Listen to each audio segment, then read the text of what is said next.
Ashama akkamii daawwattoota keenya kabajamoo akkam haashamteek akkam dhaggeeffattoota barnoonni har'a nutis qabannee barnoota xumuraa boqonnaa lammaffaa staatiksii irraa isiniif qabannee akka nu wajjin turtan abdii isinirraa qabnu.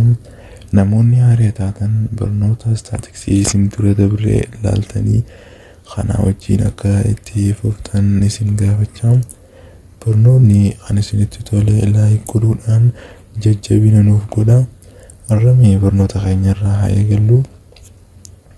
Torbee nuti itti dhaabne graphical methods of data presentations jedha. Graphical tooftaa data ittiin presentation itti goonu keessaa tokko pie chart. Pie chart is circular depict of data where are area of the world. Pie chart jechuun haala sarkulii ta'een haala geengoo ta'een kan area guutee data nu mul'isu jechuudha. Pie chart ammas represented by 100 of data.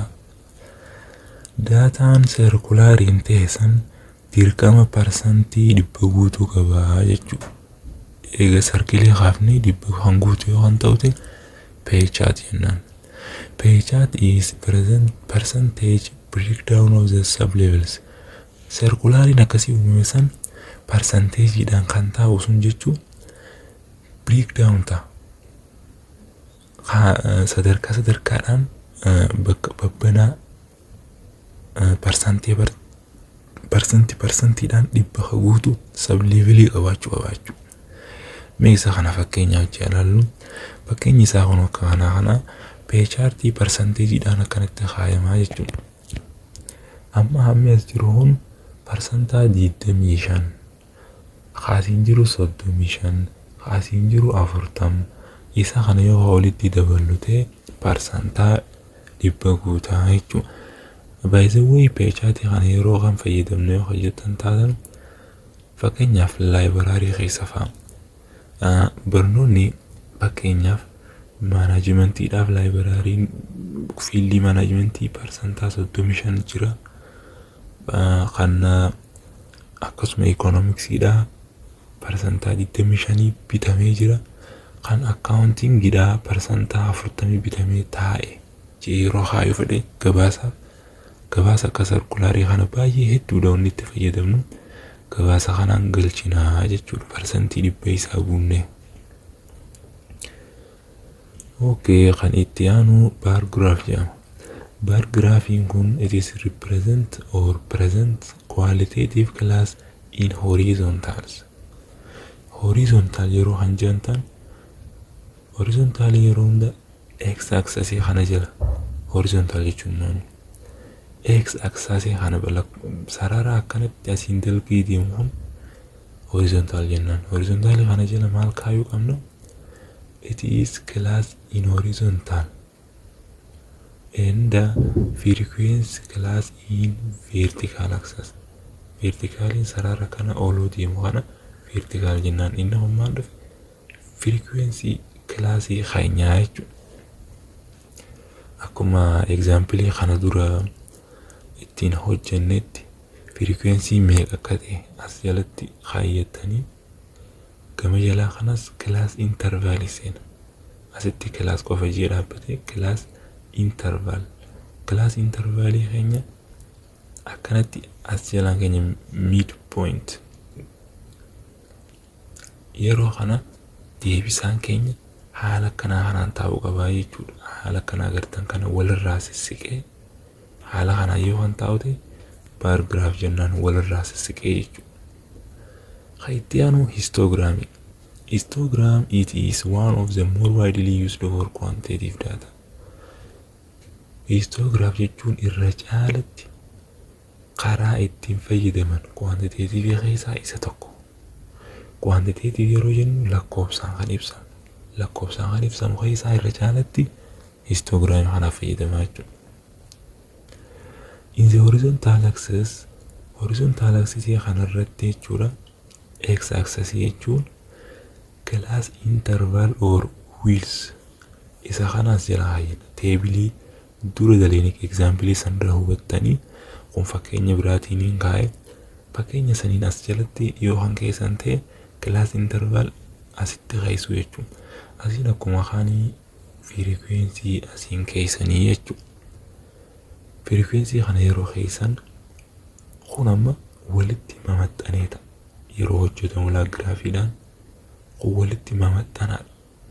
Kan yoo halaaltan ta'e baar graafii walirraa sissiqaadha jechuun garaagarummaa isaanii agartanii kun walitti maxxansitee hojjetamu histogram jennaan. Inni kaan frequency polygons jechuun it is in horizontal axis midpoint or class mark. Horizontal axis keenya kanarratti midpoint naqnaaf jechuun or class mark jechuun. Class mark akkamitti dhufa akkattan taate upper class limit minus lower class limit over 2.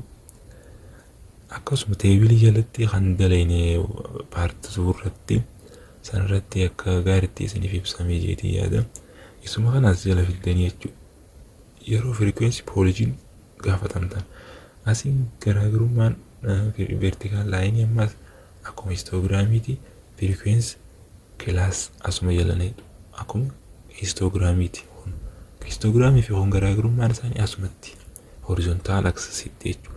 Horizontal axis yoo kan deebitan taate kan histogramii class interval kan frequency polygon midpoint or mid mark garuu the same dha jechuusaaniif. Okay, haitiyaanu kan isa dhumaa ogive jennaan. Ogive jechuun in the vertical line cumulative frequency. Vertical line irratti cumulative frequency fudhattu asirraa jechuudha.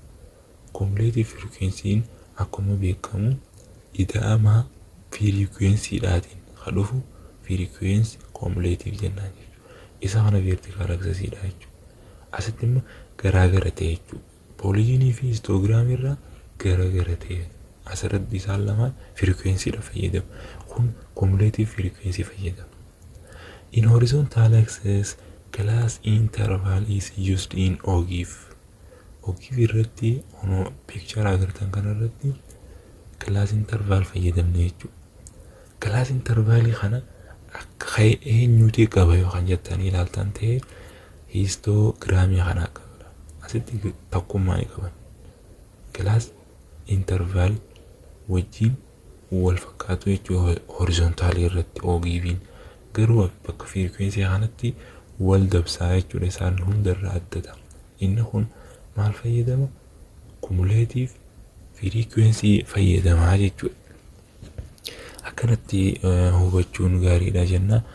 Xumurree jirra waan ta'eef unity lammaffaa unity sadaffaa akkasuma itti fufnaa barnoonni guyyoo kan isinitti tolu ta'e laayik godhaa namoota biraatiif share godhuudhaan barnoota kan akka hubatan afaan keenya guddisuufis barnoonni akka afaan keenyaanis babal'atutti akkasuma barnoonni kun nama hundaaf akka gahutti share subscribe godhuudhaan nu cinaa dhaabbadhaa barnoota isiniif tolu hunda laayik godhaa. Itti aanu hunda akkasuma isiniif hojjannaa nu wajjin tura. Qo'annaa gaarii isiniif haa ta'u barattoota keenya jabaadhaa godhaa.